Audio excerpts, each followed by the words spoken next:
இயேசு கிறிஸ்துவின் பலமுள்ள நாமத்தில் நான் ஒவ்வொருத்தருக்கும் வாழ்த்துதலை தெரிவிக்கிறேன். அதோடு கூட இயேசு கிறிஸ்துவுக்கு நான் உங்களை ஆசீர்வதிக்கின்றேன். தேவன் எங்களை அழைத்தார். அவர் நல்லவராகவே இருக்கின்றார். தேவன் எப்பொழுதும் நல்லவராகவே இருக்கிறார்.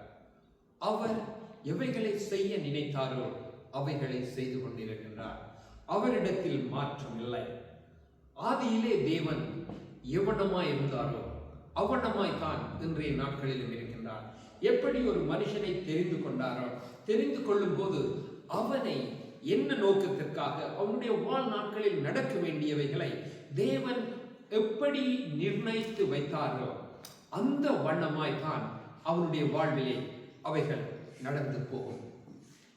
ஏனென்றால் நாங்கள் தேவனுடைய பிள்ளைகளாக இருக்கின்றோம்.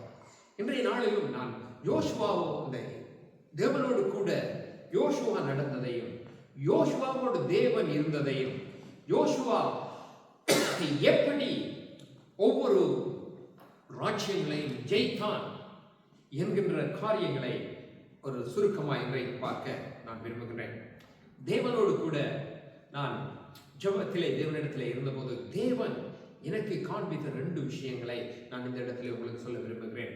ஒன்று, தேவன் ஆபிரகாமை அழைத்தார். ஆபிரகாமை அழைத்த தேவன் வாக்குத்தத்தத்தை சாராளூடாக கொடுக்கிறார். அதற்கிடையே இஸ்மவேல் வருகிறான். இஸ்மவேல் தேவனால் கொடுக்கப்பட்டவன் அல்ல. தேவன் இஸ்மவேலை அவனுடைய வாக்குத்தத்தத்தின் பிள்ளையாய் கொடுக்கவில்லை. ஆனால் ஆபிரகாமுடைய வாழ்விலே இஸ்மவேல் வருகிறான். ஆனால் அந்த இஸ்மவேலை தேவன் அனுப்பிவிட நினைக்கின்றார். ஆனால் ஆபிரகாமுக்கு அனுப்பிவிட விருப்பமில்லை. இவைகளை குறித்து நீங்க இன்னும் அதிகமாய் அறிய வேண்டுமானால் நீங்க ஆதியாகமத்திலே 12 இருந்து நீங்கள் வாசிங்க. ஏன் சொல்லுகிறேன் என்று சொன்னால், தேவன் எங்களை எதற்காக அழைத்தாரோ, தேவன் எங்களை எதை செய்ய சொல்லுகிறாரோ அதை நாங்கள் நோக்கி போக வேண்டியதுதான் எங்களுடைய வேலை. ஆபிரகாமை அழைத்த தேவன், உனக்கு நான் ஒரு குமாரனை கொடுப்பேன், அந்த குமாரனூடாக சந்ததி ஆசீர்வதிக்கப்படும் என்று சொன்னார். ஆனால் அவர்கள் தங்களுடைய பலவீனத்தை கண்டு சாராள் தன்னுடைய கற்பம் செத்ததையும் தனக்கு தேவன் மேல் நம்பிக்கை இல்லாதது நிமித்தமும் ஆபிரகாமை அடிமை பெண்ணோடு கூட கொடுக்கின்றார். அதனாலே ஆபிரகாமுக்கு அடிமை பெண்ணாகிய ஆகாரினாலே ஒரு மகன் பிறக்கின்றான். அவன் இஸ்மவேலாய் காணப்படுகின்றான். ஆனால் அந்த இஸ்மவேல் பரிசுத்தம் ஆன காரியத்துக்குள் அவன் வரவில்லை. தேவனுடைய உடன்படிக்கைக்குள் அவன் வரவில்லை. தேவனுடைய பிளான் படி அவன் அங்கு உண்டாயிருக்கவில்லை. ஆனால் தேவன் ஆபிரகாமை அந்த வம்சத்தை ஆசீர்வதிக்கின்றார். ஆகார் தேவன் கொடுத்தது அல்ல, இஸ்மவேல் தேவன் கொடுத்தது அல்ல, ஆபிரகாம் பெற்றுக்கொண்டது. தேவனிடத்தில் இருந்து ஆபிரகாம் பெற்றுக்கொண்டது. நாங்கள் எங்கள் வாழ்விலே தேவனிடத்தில் இருந்து தேவனால் கொடுக்கப்பட்டவைகளை நாங்கள் பொறுமையுடன் காத்திருந்து பெற்றுக்கொள்ள விரும்புகிறவர்களாய் காணப்படுகின்றோமா, அல்லது எங்களுடைய முயற்சியினாலே நாங்கள் தேவனிடத்தில் இருந்து பெற்றுக்கொள்ள விரும்புகிறோமா? அப்படி சில காரியங்களை நாங்கள் எங்களுடைய பாதையிலே நாங்கள் நடப்போமானால் சில வேளைகளில் எங்களுக்கு வருகின்றது ஆசீர்வாதம் போல காணப்படும், சந்தோஷமாய் காணப்படும். ஆனால் முடிவு வேதனையாய் காணப்படும். ஏனென்று சொன்னால், இஸ்மவேல் பிறந்த போது, கற்பமான போது ஆபிரகாம் சந்தோஷப்பட்டார். ஆனால் இஸ்மவேல் பிறந்த போது ஆபிரகாம் சந்தோஷப்பட்டார். ஆனால் இஸ்மவேலை அனுப்பிவிட வேண்டிய சூழ்நிலை வந்தபோது ஆபிரகாம் வேதனையாயிருந்தார். தேவனே சொல்லுகிறார், நீ சாராள் என்ற சொல்லுக்கு கீழ்ப்படிந்து இஸ்மவேலை அனுப்பிவிடு என்று சொல்லி, இஸ்மவேல் அவனுடைய பிள்ளை. ஆனால் தேவனுடைய சுதந்திரம் அல்ல. எங்களுடைய வாழ்விலே நாங்கள் தேடுகிறதும் காணுகிறதும் பெற்றுக்கொள்ளுகிறதும் தேவனுடைய சுதந்திரமாய் காணப்பட வேண்டும். அதாவது பரிசுத்த ஆவியினால் எங்களுக்கு கொடுக்கப்பட்டவைகளை நாங்கள் பெற்றுக்கொண்டு வாழ்வதுதான் தேவனால் கொடுக்கப்பட்ட சுதந்திரம். எங்களுடைய சுய விருப்பங்களின்படி நாங்கள் பெற்றுக்கொள்ள நினைத்து பெற்றுக்கொள்ளுவோமானால் அது சில வேளைகளில் எங்களுக்கு வேதனைக்குரிய காரியங்களாய் போய்விடும். ஏனென்றால் தேவன் எடுத்துக்கொள்ள வேண்டாம், தேவன் செய்ய வேண்டாம், தேவன் சொல்லுகின்ற ஒவ்வொன்றையும் நாங்கள் காண வேண்டும். ஆதியாகமத்திலே தேவன் சொல்லுகிறார், ஒரு ஆபிரகாம் தவறு பண்ணின பிறகு ஆபிரகாமுக்கு 17வது அதிகாரத்திலே தேவன் சொல்லுகிறார், ஆபிரகாம் 99 வயதான போது கர்த்தர் ஆபிரகாமுக்கு தரிசனமாக்கி, நான் சர்வ வல்லமை உள்ள தேவன் இருக்கிறேன், நீ எனக்கு முன்பாக நடந்து கொண்டு உத்தமனாயிரு என்று சொல்லி 16வது அதிகாரம் 15வது அதிகாரத்திலே நாங்கள் வாசித்துக் கொண்டு வருவோமானால், ஆபிரகாம் சாராளை விட்டு, அதாவது இஸ்மவேலுக்கு பெரும்படி ஆகாரோடு போய்விடுகிறார். அங்கே தேவன் அவருக்கு கொடுக்காத காரியத்தை இவன் பெற்றுக்கொள்ளும்படி மாம்சத்திலே நடக்கிறான். அந்த பாவத்தை, அந்த தவறை அவன் செய்கிறான். அதற்கு பிறகு தேவன் அவனுக்கு சொல்லுகிறார், 17வது அதிகாரத்திலே ஆபிரகாமுக்கு தரிசனமாகி, நான் சர்வ வல்லமை உள்ள தேவன், நீ எனக்கு முன்பாக நடந்து கொண்டு உத்தமனாயிரு, நான் உனக்கும் எனக்கும் நடுவாக என் உடன்படிக்கையை ஏற்படுத்தி உன்னை மிகவும் திரளாய் பெருக பண்ணுவேன் என்று சொல்லி, ஆல்ரெடி அங்கு ஆபிரகாமுக்கு மகன் பிறந்தாயிற்று. ஆனாலும் தேவன் சொல்லுகிறார், நான் உன்னை திரளாய் பெருக பண்ணுவேன், நீ நடக்கின்ற எல்லா வழிகளிலும் உத்தமனாயிரு என்று சொன்னால், நீ என்னுடைய சத்தத்துக்கு செவி கொடுத்து என் வார்த்தைக்கு கீழ்ப்படிந்து நான் உனக்கு கட்டளையிட்ட பிரகாரமாய் நீ நட. தேவன் சொல்லுகிறது அதுதான். ஆபிரகாமுக்கு இந்த வசனத்தில் சொல்லுகிறது, நான் உனக்கு கட்டளையிட்ட பிரகாரமாய் நீ நடந்து கொண்டு உத்தமனாயிரு என்று சொல்லி. அப்ப எங்களுடைய வாழ்விலும், நாங்கள் நடக்கின்ற வாழ்விலும், தேவனுக்குள்ளாக நாங்கள் வாழ்கின்ற வாழ்விலும், நாங்கள் தேவனுக்கு முன்பாக உத்தமமாய் தேவன் எங்களுக்கு வைத்த காரியங்களை பெற்றுக்கொள்ளுகிறவர்களாய் நாங்கள் ஓடுகின்றவர்களாய் காணப்பட வேண்டும். எங்களுடைய ஆசைகள், எங்களுடைய விருப்பங்கள் சில வேளைகளில் எங்களை தேவனுக்கு விரோதமான காரியங்களை செய்ய பண்ணிவிடும். அதே போலதான் யோசுவாவும் அங்கு போகின்றார். ஆனா யோசுவா செய்யல. யோசுவாவோடு கூட இருந்ததின் நிமித்தம் அங்கு இஸ்ரவேலர்கள் சங்கரிக்கப்படுகிறார்கள். அப்ப ஆண்டவர் யோசுவாவுக்கு சொல்லுகிறார், எரிகோ இஸ்ரவேல் புத்திரருக்கு முன்பாக அடைக்கப்பட்டிருந்தது, ஒருவனும் வெளியே போகவும் இல்லை, உள்ளே வரவும் இல்லை. எரிகோ அடைக்கப்பட்டிருக்கிறது, சுற்றி மூடப்பட்ட பட்டணம் எரிகோ. எரிகோவின் வாசல் திறக்கப்படாவிட்டால் உள்ளுக்கு ஒருவரும் போக முடியாது. அதே நேரம் அங்கிருந்து வெளியிலே யாரும் பட முடியாது. அப்படியான ஒரு பட்டணம். எரிகோவின் வாசல் அடைக்கப்பட்டிருக்கிறது, ஒருவரும் உள்ளே வரவும் இல்லை, ஒருவரும் போகவும் இல்லை என்று வார்த்தை சொல்லுகிறது. ஆனால் கர்த்தர் யோசுவாவை நோக்கி, இதோ எரிகோவையும் அதன் ராஜாவையும் யுத்த வீரரையும் உன் கையில் ஒப்புக் கொடுத்தேன் என்று சொல்லுகிறார். தேவன் சொல்லுகிறார், எரிகோவை நான் உனக்கு உன் கையிலே தந்து விட்டேன். இங்கே யோசுவா எகிப்திலே இருந்து வெளிக்கிட்டு வருகிறார், மோசையோடு கூட வருகிறார். ஆனால் மோசே இடையிலே அவர் நிறுத்தப்படுகிறார் தேவனால். ஆனால் யோசுவா அதை தொடர்ந்து எகிப்திலிருந்து கானானுக்கு அழைத்து வருகிறார். கானானுக்கு வருகின்ற பாதையிலும் நீங்கள் பார்த்தீர்களானால் அதை நீங்கள் ஒரு சம்பவமாய் பார்க்காமல், தேவன் அந்த கானானை சுதந்திரிப்பதற்கு யோசுவாவோடு கூட எப்படி இருந்தார், யோசுவா எவ்வளவு யுத்தங்களை மேற்கொண்டான், அதிலே தேவன் அவனுடைய யுத்தத்திலே அவனோடு கூட எவ்வளமா இருந்தார். அதே போலதான் எங்களுடைய வாழ்விலும் நாங்கள் இன்றைக்கு இந்த பூமியிலே இருந்து நாங்கள் தேவனால் மீட்கப்பட்டு பரலோகமாகிய கானானுக்குள்ளே நாங்கள் போகின்றவர்களாய் காணப்படுகிறோம். அப்படி காணப்படும் போது எங்களுக்கு விரோதமாய் பொல்லாத ஆவிகள் வரும், எங்களை அழித்து போடும்படி வரும். எங்களோடு கூட வருகிறவர்கள் கூட சில வேளைகளில் எங்களை கலங்க பண்ணுகிறவர்களாய் இருப்பார்கள். ஆனால் அவைகளை எல்லாம் அடித்து நொறுக்கி எல்லாவற்றையும் கண்டு நாங்கள் எல்லாவற்றையும் சங்கரித்து நாங்கள் நடக்க வேண்டியவர்களாக இருக்கிறோம். யோசுவா அப்படியே நடந்து வரும்போது யோசுவா என்ன செய்கின்றார் என்று சொன்னால், எல்லாவற்றையும் வெற்றி எடுத்துக்கொண்டு வருகின்றார். வெற்றி எடுத்துக்கொண்டு வரும்போது பார்க்கிறோம் நாங்கள் யோசுவா 7வது அதிகாரத்திலே பார்க்கிறோம்.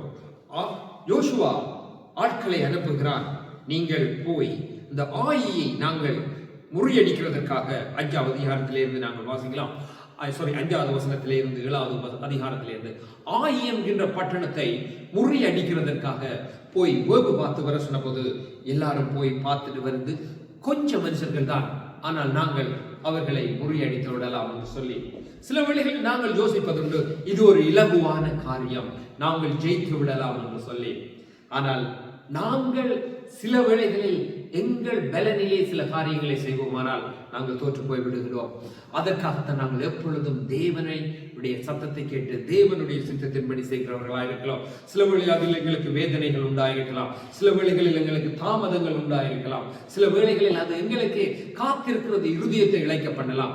ஆனால் எங்கள் வாழ்விலே நாங்கள் செய்ய வேண்டியதும் நாங்கள் கடைபிடிக்க வேண்டியதும் தேவன் எங்களுக்கு வைத்ததை, தேவன் எங்களுக்கு சொன்னதை பெற்றுக்கொள்ளும்படி ஓடுவதுதான் எங்களுடைய நோக்கமே அல்லாமல் எங்களுக்கு இன்பமாயிருக்கிறது அல்லது எங்களுக்கு சந்தோஷமாயிருக்கிறது அல்லது மனுஷர் முன்பாக எங்களுக்கு நலமானதாய் காணப்படுகிறது, நல்லதாய் காணப்படுகிறது, பெருமையாய் காணப்படுகிறது, இவைகளை தேவன் அறிவிருக்கிறவராயிருக்கிறார். அப்படியாய் போற போது அவர்கள் அங்கு முறியடிக்கிறார்கள். இஸ்ரவேலர்கள் தோற்று போய் வருகிறார்கள். தோற்று போய் வந்தபோது யோசுவா தேவனிடத்திலே வந்து நிற்கின்றான். ஆண்டவரே, நீர் எங்களை அழித்து போடவா அங்கிருந்து இங்கு கொண்டு வந்தேன். அதோடு கூட இஸ்ரவேலர்கள் இவர்களுக்கு முன்பாக ஆயிக்கு முன்பாக தோற்று போனார்களே என்று சொல்லும்போது உம்முடைய நாமம் தூஷிக்கப்படுமே என்று அங்கு யோசுவா வேதனை அடைகின்றார். எங்களுடைய வாழ்விலும் நாங்கள் தேவனுக்கு பிரியமில்லாத ஒரு காரியங்களை செய்யும் போது, கர்த்தருடைய நாமம் தூஷிக்கப்படும் போது நாங்கள் வேதனை அடைகின்றவர்களாய் காணப்பட வேண்டும். அதை அசட்டை பண்ணி போகின்றவர்களாய் காணப்படக்கூடாது. இந்த எங்களுடைய தோல்விக்கும் தேவனுடைய நாமத்தின், அதாவது தேவனுடைய நாமத்தின் பரிசுத்த குலைச்சலுக்கும் அல்லது தேவனுடைய நாமம் மகிமை ஏற்படாதபடிக்கும் எங்கள் வாழ்வில் ஒரு காரியம் காணப்படுமானால் அதை கண்டு நாங்கள் அகற்றிவிட வேண்டும். அப்ப யோசுவா தேவனிடத்திலே போன போது ஆண்டவர் சொல்லுகிறார், இஸ்ரவேலர்கள் பாவம் செய்தார்கள். 7வது அதிகாரம் 11வது வசனம், நான் அவர்களுக்கு கட்டளையிட்ட உடன்படிக்கையை மீறினார்கள், சாபத்தீட்டானதை எடுத்துக்கொண்டார்கள், களவு செய்ததும் வஞ்சித்ததும் தங்கள் பண்டங்களுக்குள்ளே வைத்துக் கொள்ளதும் உண்டே. ஆதலால் இஸ்ரவேல் புத்திரர்கள் தங்கள் சத்துருக்கு முன்பாக நிற்கக்கூடாது இருந்தது. 12வது வசனம், அவர்கள் சாபத்தீட்டானதை உங்கள் நடுவிலிருந்து நீக்காவிட்டால் நான் அதை இல்லாவிட்டால் நீங்கள் இனி உங்கள் நடுவிலே இருங்கள் என்று சொல்லி தேவன் சொல்லுகிறார். தேவன் அழைத்து வருகிறார். எகிப்தில் இருந்து கானானுக்கு அழைத்து வருகிறார். எகிப்தில் இருந்து வந்து விட்டார்கள். இப்பொழுது எரிகோவை தாண்டி விட்டார்கள். ஆனால் ஆண்டவர் சொல்லுகிறார், உங்கள் நடுவிலே அந்த காரியங்களை இருந்து அகற்றி விடாவிட்டால் நான் உங்களோடு கூட இருப்பேன் என்று. அன்று சொன்ன அதே தேவன் தான் இன்றும் எங்களுக்கு சொல்லுகிறதாவது, எங்கள் நடுவிலே பாவமான காரியங்கள், அதாவது கர்த்தருக்கு பிரியமில்லாத காரியங்கள் எங்கள் வாழ்வில் காணப்படுமானால் தேவன் எங்களோடு கூட இருக்கிறார். இஸ்ரவேல் ஜனங்கள் நம்பினார்கள் தேவன் தங்களோடு கூட இருக்கிறார் என்று சொல்லி. ஆனால் அதை எடுத்து சாபத்திட்டான், அதை எடுத்து வைத்தவனும் யுத்தத்துக்கு போனான். தேவன் எங்களுக்கு ஜெயம் கொள்வார் என்று சொல்லி, தேவன் எங்களோடு கூட இருக்கிறார் என்று சொல்லி இன்றைக்கு நாங்களும் எங்கள் வாழ்விலே சகல தேவனுக்கு பிரியமில்லாத காரியங்களை நாங்கள் வைத்துக் கொண்டு தேவன் எங்களோடு கூட இருக்கிறார் என்று சொல்ல முடியும். ஆனால் தேவன் இருக்க மாட்டார். ஆனால் தேவன் அதற்கு சொல்லுகிறார், நீங்கள் ஆதலால் 12வது வசனம், ஆதலால் இஸ்ரவேல் புத்திரர்கள் தங்கள் சத்துருக்களுக்கு முன்பாக நிற்க கூடாமல் தங்கள் சத்துருக்களுக்கு முதுகை காட்டினார்கள். அவர்கள் நீங்கள் சாபத்தீட்டானதை உங்கள் நடுவில் இருந்து நிக்கிரகம் பண்ணாவிட்டால் இனி உங்களோடு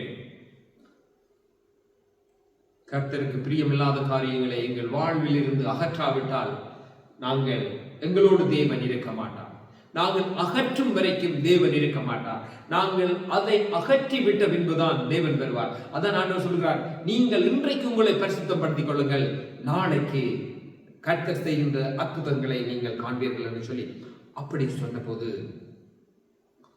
யோசுவா வந்து எழுந்திருந்து காலம் எழுந்திருந்து அவர்களை வந்து பிடித்து ஒவ்வொருவரை நீங்கள் அதை 7வது அதிகாரத்தை நீங்கள் வாசித்துக் கொண்டு போனால் தெரியும், தேவன் எப்படி யோசுவாவோடு கூட இருந்து வம்சம் வம்சமாய் குடும்பம் குடும்பமாய் பேர் பேராய் எவ்வளவு துல்லியமாய் யோசுவா அறியாத ஒரு விஷயம். எத்தனை லட்சம் ஜனங்கள், அதிலே ஒருவன் களவு செய்து வைத்துக் கொண்டான்.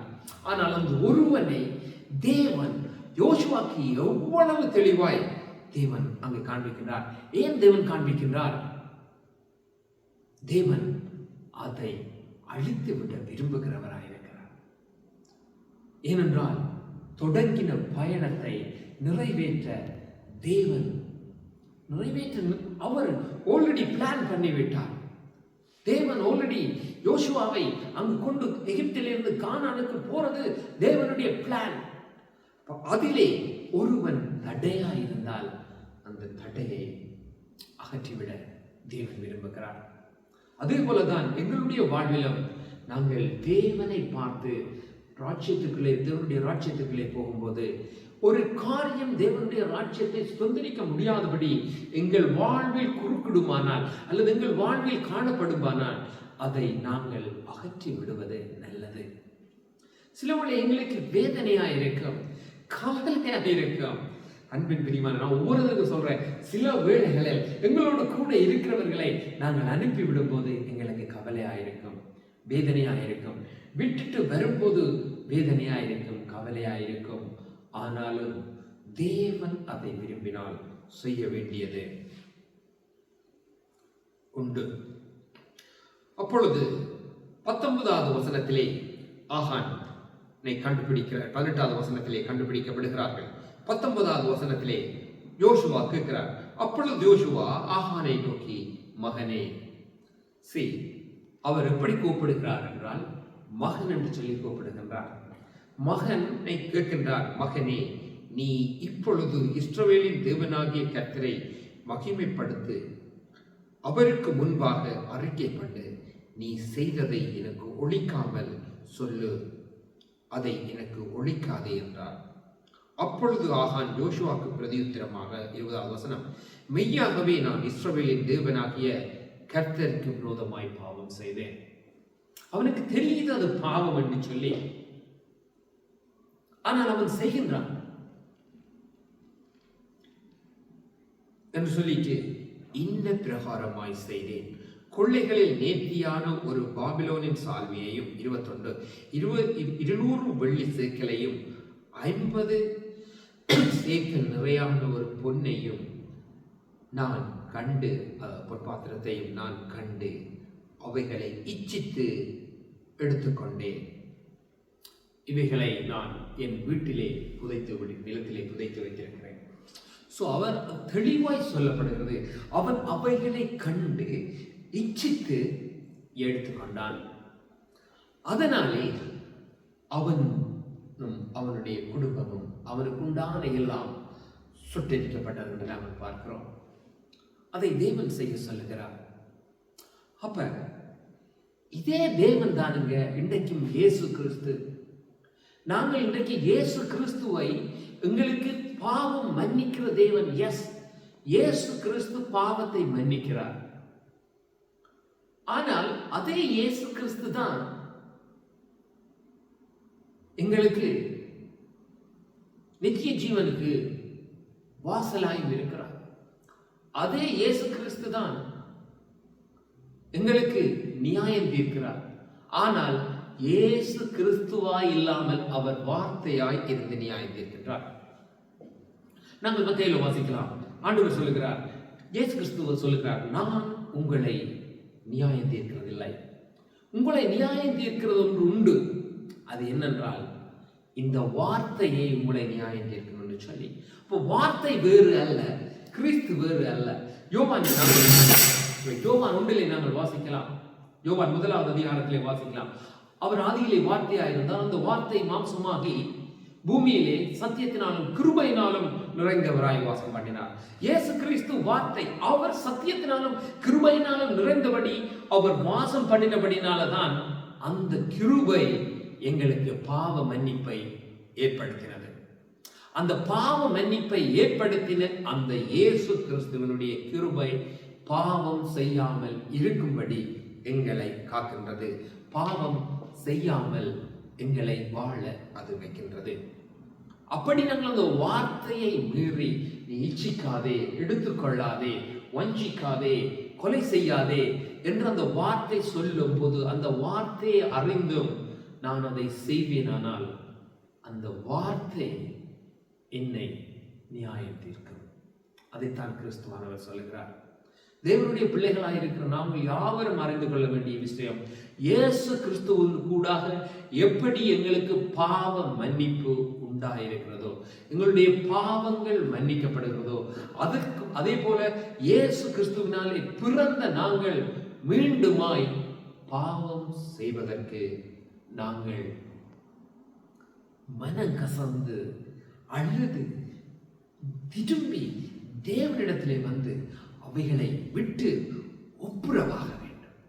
அவைகளிலே நிலைத்திருந்து மீண்டும் மீண்டும் அந்த பாவங்களுக்கிலேயே, அந்த அசுத்தங்களுக்கிலே நாங்கள் கிடப்போமானால் நாங்கள் இப்படி ஒரு நிலைமைக்கு தள்ளப்படுவோம். அன்று அந்த ஆகான் அந்த யுத்தத்திலே அவைகளை அவன் எடுத்துக்கொண்டு வந்து விட்டான். ஆனாலும் அதை அவன் ஒழித்து வைக்காமல் யோசுவாவின் இடத்திலே வந்து, தகப்பனே, நான் இன்ன பிரகாரமாய் நான் இவைகளை செய்து விட்டேன் என்று சொல்லி அவன் அதை கொடுத்திருந்தால் அன்று அந்த அவ்வளவும் தேவனுடைய இடத்திற்கு ஆலயத்திற்கு போயிருக்கும். அவன் அந்த இஸ்ரவேலர்கள் அந்த யுத்தத்திலே தோற்றிருக்க மாட்டார்கள். யோசுவா தேவனிடத்திற்கு போயிருக்க மாட்டார். தேவன் அந்த காரியங்களை சொல்லி இருக்க மாட்டார். அந்த குடும்பம், அவனும் அவனோடு கூட அவனுடைய வீட்டார் பிள்ளைகள் சாவரும் சுட்டெரிக்கப்பட்டிருக்க மாட்டார்கள். நாங்கள் எங்களுக்குள்ளே எடுத்து வைத்துக் கொள்வது எங்களுடைய குடும்பத்தையும் அது பாதிக்கின்றதாய் காணப்படுகிறது. தேவனாகிய கர்த்தர் பாவத்தை மன்னித்தார். எஸ், உண்மைதான். ஆனால் அவர் மீண்டும் பாவம் செய்வதை விரும்பவில்லை. நாங்கள் மீண்டும் பாவம் செய்கின்ற பாவங்கள் அவரிடத்திலே ஒப்புரவாகும் போது நாங்கள் மன்னிக்கப்படுகிறது. நாங்கள் ரோமர் 10 அதிகாரத்தில் வாசிக்கலாம். ஆண்டவர் சொல்கிறார், ஒருவன் மறுபடி பாவம் செய்தால் அவன் அந்த பாவத்துக்கு அடிமையாகி விடுகிறான். பாவம் அவனை மரணத்துக்குள்ளே தள்ளிக்கொண்டு போய் விடுகிறது. நாங்கள் செய்கின்றதை அறிந்து நிதானித்து நாங்கள் செய்ய வேண்டியவர்களாய் காணப்படுகின்றோம். எப்படி தேவனுக்கு பிரியமில்லாத காரியம், தேவன் அருவருக்கிற காரியம் அல்லது தேவன் வெறுக்கின்ற காரியம் எங்களுக்குள்ளே வராதபடி நாங்கள் பாதுகாக்க வேண்டும். அது எங்களுக்குள்ளே வந்ததை நாங்கள் கண்டுவிட்டால் அதை மீண்டும் நாங்கள் சுத்திகரித்து புறம்பே தள்ளிவிட வேண்டும். ஏனென்று சொன்னால், அதை தள்ளிவிடும் போதுதான் நாங்கள் தேவனுடைய ராஜ்யத்துக்களே நாங்கள் பிரவேசிக்க முடியும். அந்த வெளிப்படுத்தலை ஆண்டவரால் சொல், அழுக்குகளோடு, பொய்களோடு, களவுகளோடு நாங்கள் தேவனுடைய ராஜ்யத்துக்களே பிரவேசிக்க முடியாது என்று நாங்கள் வாசிக்கின்றோம். அப்ப தேவன் எங்களை எப்படி மாற்ற விரும்புகிறார், அவர் எங்களை எப்படி மாற்றி இருக்கிறார், அதற்குரிய பாத்திரங்களாய் நாங்கள் எங்களை ஒப்பு கொடுக்க வேண்டும். அதுதான் தேவன் விரும்புகிற காரியம். நான் இவைகளை இந்த இடத்திலே நான் உங்களுக்கு சொல்லுகிறதற்கு எனக்கு வேதனையாக இருக்கிறது. பாருங்க, அந்த சப்தி என்னுடைய மகன் ஆகான், அவனுடைய வம்சம் இங்கே போக வேண்டியவர்கள். உண்மையிலே அவர்கள் எகிப்திலிருந்து செங்கடலூடாய் யோர்தானூடாய் அழைத்து வருகிறார். பார்வோனுடைய சேனைகளை சங்கரித்து தேவன் அவர்களை விடுவிக்கின்றார். எரிகோவை தகர்த்து தேவன் அவர்களை நடத்தி கொண்டு வருகிறார்.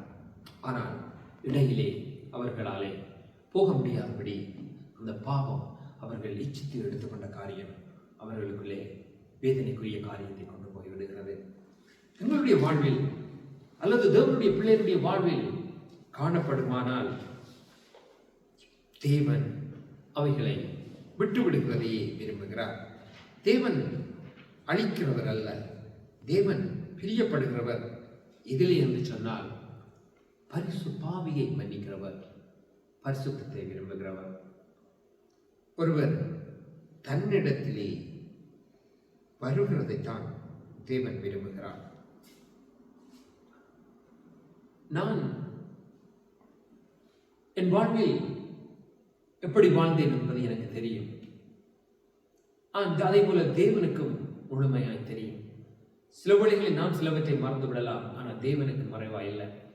ஆனால் நான் கிறிஸ்துவை பின்பற்றுகிறவன் ஆகி மற்றவர்களுக்கு நான் கிறிஸ்துவை பின்பற்றுகிறவனாய் காண்பித்துக் கொண்டு அவர்கள் நடுவிலே நான் முன்பு செய்த காரியங்களையும் நான் செய்வேனானால் பார்க்கிறவர்கள் சொல்லுவார்கள், டே இவன் முன்பு அப்படி இருந்தானோ அப்படித்தான் இப்போ இருக்கிறான். ஆனால் இவன் இயேசு கிறிஸ்துவை பின்பற்றுகிறவன் அல்லது இயேசு கிறிஸ்துவை போல இருக்கிறேன், பரிசுத்தமா இருக்கிறேன், நானும் தேவனுடைய சாயலா இருக்கிறேன் என்கின்ற காரியங்களை சொன்னால் பார்க்கிறவர்கள் சிரிப்பார்கள். எங்களால் தேவனுடைய நாமம் மகிமைப்படணுமே தவிர தூஷிக்கப்படக்கூடாது. அதற்கு தேவன் இழந்து போனதை தேடவும் ரட்சிக்கவுமே மனுஷகுமாரன் வந்தார். லூக்காவிலே நாங்கள் வாசிக்கிறோம். லூக்கா 19:10 வாசிக்கிறோம். இழந்து போனதை தேடவும் தான் ரட்சிக்கவும் தான் இயேசு கிறிஸ்து வருகிறார். இதிலே நான்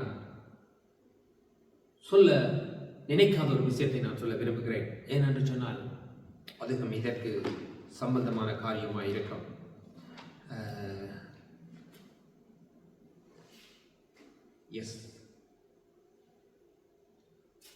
அதே சம்பவம் தான். சகை என்கின்ற ஒரு மனுஷன் இருக்கிறான். அவன் வேறு ஒரு மெசேஜுக்காக நான் இந்த பகுதியை நான் வாசித்தேன், ஆனால் இதை நான் எடுத்துக்கொண்டேன். ஆனால் எனக்கு தேவன் இந்த நேரத்தில் அதை ஞாபகப்படுத்துகிறபடினால் நான் உங்களுக்கு சொல்கிறேன். எல்லாருக்கும் தெரியும் சகேயு என்கின்ற மனுஷனை. சகேயு என்கின்ற மனுஷன் கிறிஸ்துவை பார்க்க ஆசையாக இருந்து எப்படிப்பட்டவர் என்று அறிந்து கொள்ளும்படி வருகின்றான். அவன் வருகின்ற போது அவன் இயேசுவை பார்க்கின்றான். இயேசு அவனை அழைக்கின்றான். அழைக்கின்ற போது ஆண்டவர் அவனை கூப்பிடுகிறார், வா நான் உன்னோடு கூட நான் இன்றைக்கு போஜனம் பண்ண வேண்டும் என்று சொல்லி. அப்ப அவன் சொல்லுகிறான், கிறிஸ்துவுக்கு முன்பாக சொல்லுகிறான், ஆண்டவரே நான் அநியாயமாய் வாங்கினதுண்டானால் நான் அதை இரட்டை தனியாய் கொடுத்து விடுகிறேன். அவனுக்கு ஆண்டவர் சொல்லல, அவனுக்கு ஆண்டவர் பைபிள் ஸ்டடியே பண்ணல, அவனுக்கு ஆண்டவர் இன்னும் ஒன்றும் சொல்லல. இதுக்குள்ள நடக்கிற சம்பாஷண காரியம் பார்த்தால் ஆண்டவர் வருகிறார் எரிகோக்குள்ளே. அவன் அதை கேள்விப்படுகிறான், பார்க்க விரும்புகிறான். தான் குள்ளனாய் இருந்தபடியினால் காட்டு தீவிரத்தில் ஏறி நீக்கிறான். அவன் இயேசுவை காண்கின்றான். தன்னை பார்க்க விரும்பினதை, தன்னை அறிய அவன் விரும்பினதை இயேசு காண்கின்றார். இயேசு அவனை அழைக்கின்றார். அவன் வருகின்றான். அவனோடு கூட இயேசு போகும்போது சிலர் அங்கு முறுமுறுக்கிறார்கள். பாவிகள் இடத்தில் இவர் இப்படி போகின்றார் என்று சொல்லி 8வது வசனம் சொல்லுகிறது, சகையை வென்று கர்த்தரை நோக்கி, ஆண்டவரே, என் ஆஸ்திகளில் பாதியை ஏழைகளுக்கு கொடுக்கிறேன். நான் ஒருவனிடத்தில் எதையாகிலும் அநியாயமாய் வாங்கினதுண்டானால் நாளை தனியாய் திரும்ப செலுத்துகிறேன் என்றான். இயேசு கிறிஸ்து அவனை நோக்கி, இன்றைக்கு இந்த வீட்டுக்கு ரட்சிப்பு வந்தது என்றார். இவனும் ஆபிரகாமுக்கு குமாரனாய் இருக்கிறான். அப்ப ஆபிரகாமுக்கு குமாரனாய் இருக்கிறவன் எப்படிப்பட்டவனாய் இருக்க வேண்டும் என்று தேவனுக்குள்ளே ஒரு பிக்சர் இருக்கிறது. எங்களுக்குள்ளே ஒரு பிக்சர் இருக்கிறது. ஒரு குடும்பமாய் இருந்தால் சொல்ல போனால், என் மனை திருமணமாக முதல் நாள் ஒரு வாலிபனுக்கு, ஒரு பெண்ணுக்கு, என் கணவன் இப்படி இருக்க வேண்டும் என்ற ஒரு பிக்சர் இருக்கும். மனைவி இப்படி இருக்க வேண்டும் என்ற ஒரு பிக்சர் இருக்கும். பிள்ளைகளுக்கு என்னுடைய அப்பா இப்படி இருக்க வேண்டும் என்று சொல்லி, அப்பாவுக்கு பிள்ளைகள் இப்படி இருக்க வேண்டும் என்று சொல்லி, அதே போலதான் தேவனும் தன்னுடைய பிள்ளைகள் தன்னுடைய சாயலாய் இருக்க அவர் விரும்புகிறார். நான் பரிசுத்தராய் இருக்கிறது போல நீங்களும் பரிசுத்தமாய் இருக்கிறீர்கள் என்று ஆண்டவராகிய இயேசு கிறிஸ்து சொன்னார். பரிசுத்தம் என்பது உலகம் பார்க்கிற பரிசுத்தம் வேறு, தேவன் பார்க்கின்ற பரிசுத்தம் வேறு. இன்றைக்கு நான் ப்ரே பண்ணி போட்டு இருந்த போது என்னுடைய இதயத்தில் ஒரு சிந்தை வண்ணமாய் ஓடினது. எப்படி என்று சொன்னால், நாங்கள் கிறிஸ்துவை தரித்து அவருடைய வார்த்தையை வெறுத்து வாழ்கின்ற கிறிஸ்தவர்களாய் அநேகம் பேர் வாழ்கிறோம். எப்படி என்றால், இயேசு கிறிஸ்துவை ஏற்றுக்கொள்ளுகிறேன், ஆனால் அவருடைய வார்த்தையை எந்தளவாய் நேசிக்கல. இயேசு கிறிஸ்துவை எவ்வளவு நேசிக்கிறேன், என்னுடைய பாவங்களை மன்னிக்கிறார், எனக்கு ஆசீர்வதிக்கிறார், அவ்வளவு செய்கிறார், இவ்வளவு செய்கிறார், நான் அதை அன்பாய் ஏற்றுக்கொள்ளுகிறேன். இயேசுவை அன்பாய் ஏற்றுக்கொள்ளுகிறேன். ஆனால் இயேசு கிறிஸ்துவினிடத்தில் இருந்த வார்த்தையை நான் அவ்வளவு அன்பாய் ஏற்றுக்கொள்ளாதவனாய், நான் வாழ்கின்றவனாய் வாழக்கூடாது. ஒரு தேவனுடைய பிள்ளை, ஒரு கிறிஸ்துவனுடைய பிள்ளை நான் எப்படி வாழணும் என்றால், கிறிஸ்துவை எப்படி ஏற்றுக்கொள்ளுகிறேனோ அதே போல அவருடைய வார்த்தையை ஏற்றுக்கொள்ள, அந்த வார்த்தை எனக்கு வேதனையாக இருக்கட்டும், அந்த வார்த்தை எனக்கு சில வேளைகளில் கவலையை திரட்டும், ஆனாலும் ஆண்டவராகிய கிறிஸ்துவை ஏற்றுக்கொள்ளுகிறவன் அவருடைய வார்த்தையையும் அப்படியே ஏற்றுக்கொள்ள வேண்டும். எப்படி இயேசு கிறிஸ்துவானவர் சொல்லுகிறாரோ, பாவத்தை மன்னிக்கிறார் என்று சொல்லி நாங்கள்